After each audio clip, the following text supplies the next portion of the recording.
Aloha! We arrived in Hilo as dawn approached. The ship travels around 20 miles per hour and stays fairly close to the island coastlines.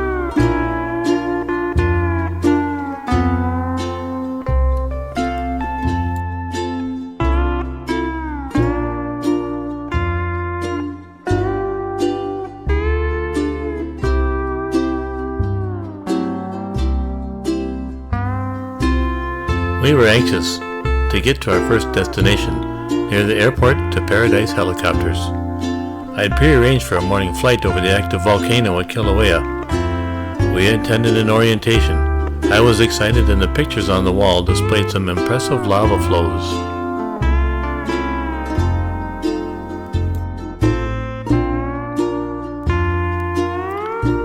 As we waited for our pilot to arrive, we were informed the scheduled helicopter was not ready, having failed a pre-flight inspection. They said they were booked solid and that we had to cancel our ride, but I pleaded with Carlos, the manager, as we only had the one day in Hilo to attend the ride. He came through for us and said he could have a different helicopter and pilot ready for later that afternoon. Off in the distance, you could see the new snowfall on top of the nearby mountain, Mauna Kea. In the meantime, I'd tried to locate some interesting gardens and found some near the north coast. We were told if we were going that way not to miss Akaka Falls. These falls drop 443 feet, nearly double that of Niagara.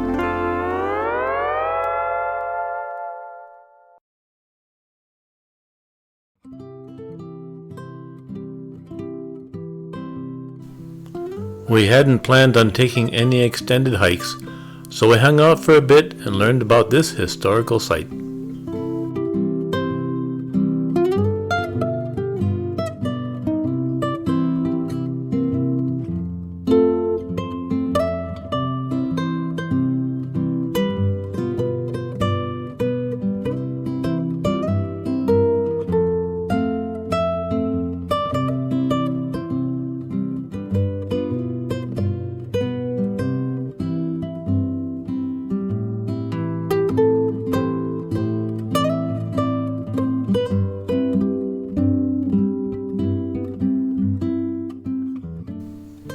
Sugarcane grows wild on the sides of the roads.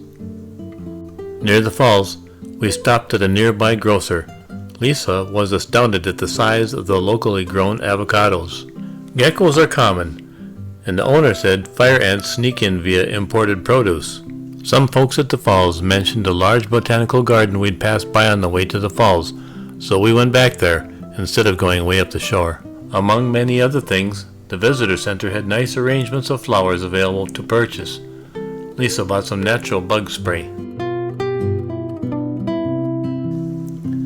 This was an amazing place. Humid, hot, sunny, and a steady swarm of people came and went.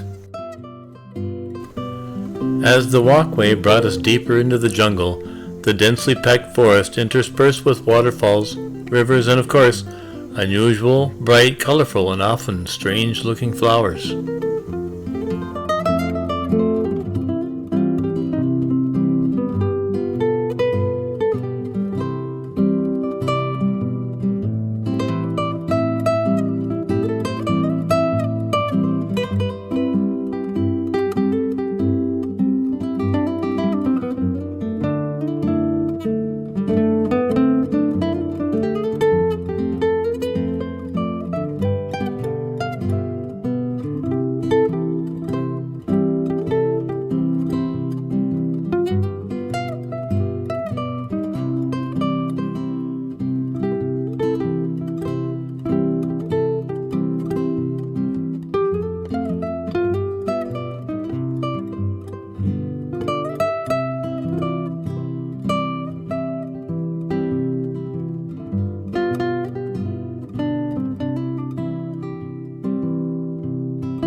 Some plants were labeled, and many plaques, trees, flowers, benches, and statues were donated.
Here, a maintenance worker plants a flower into the side of a tree.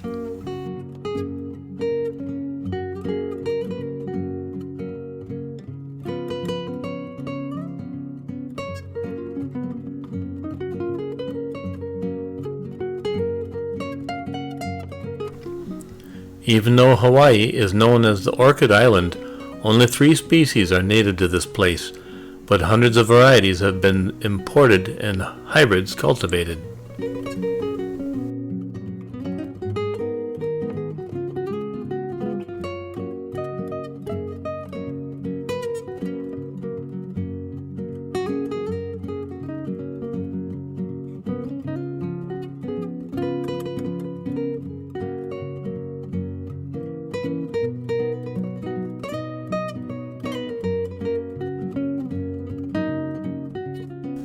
It's funny how plant life can be brought in, yet nearly impossible to export.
Stories and legends are quite common.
We left the gardens, somewhat exhausted, and got over to the helicopter excursion again. This extreme open-doors helicopter tour highlights the ability to see the volcano action close up and feel the heat waves near the sometimes bubbling lava-filled crater. Strapped in and on board, the wind was buffeting and loud, yet with our headsets in place, we could still hear and talk with our pilot as she described what we were passing over on our way to the volcano. Small villages, coffee plantations, access roads, scorched and cracked surfaces, and then we traveled into the lava fields with plumes of smoke rising from beneath.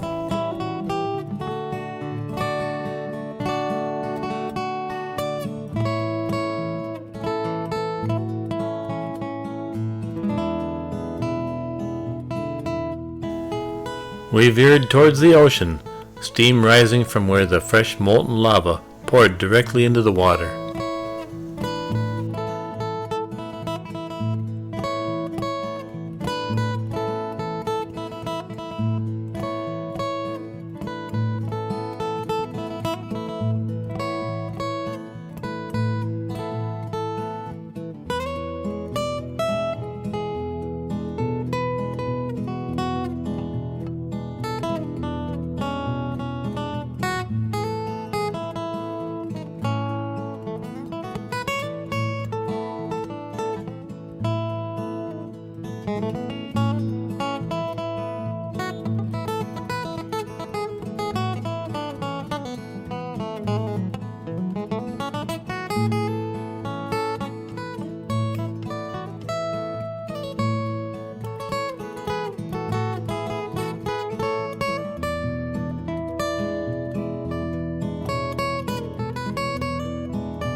It took nearly 20 minutes to travel this far. Our time was short and precious. We were given only an hour for this tour.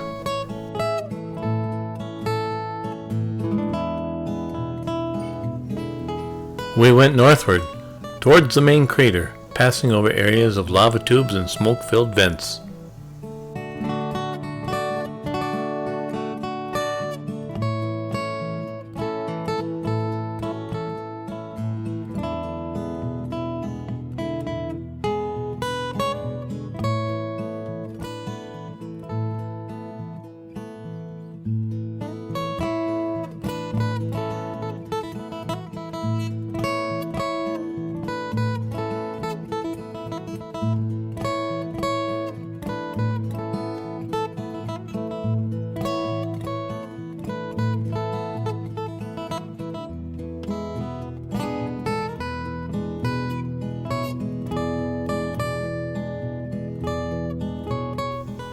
As we approached the big crater, suddenly the intense heat pushed us quickly skyward.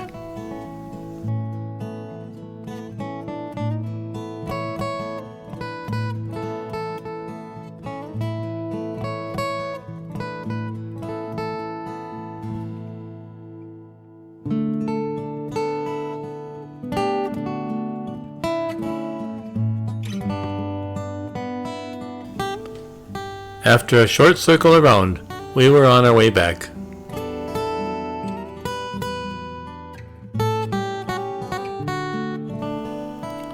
We went by a big waterfall, not far from where our ship was docked, then sped past and made our way to the airport and landed.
Back on the ship, as we were underway in the evening, the captain announced we were on course to approach the area where the molten lava spills into the ocean. Up on the bow, a tiny orange speck became a giant raging spectacle.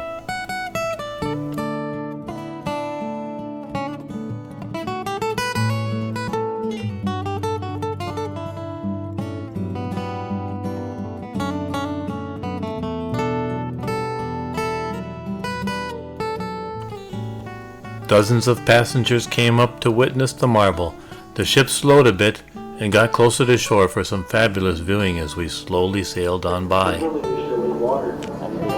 it moved down the island chain, but each effort to dig a hole was running out. The Makaokaha'i was more powerful, for water was believed to be more powerful than fire. On each of the islands, she looked for a home for herself and her family. The woman of fire dug up many places in search of a suitable place for them to live. None was found until they reached the uplands of Puna, on the island of Hawaii, in the area called Hilo Movie. Tonight, ladies and gentlemen, Pele, the goddess of the volcano, rules the volcanoes of Hawaii, and mankind has no power to resist her. Such is Pele's unpredictable power in the process of birth in the islands. So it is with the land where the Aina is sacred. But to Pele, it is a gift of the gods.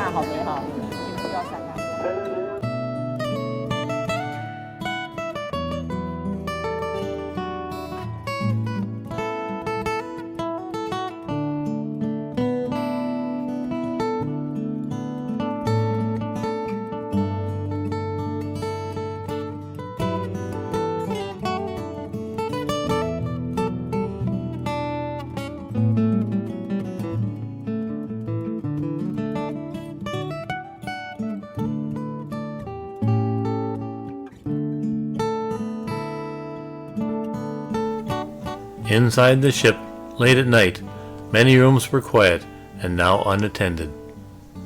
A lounge, a library, a game room, a chapel, an internet room, a small gift shop, and an art gallery were just a few of them.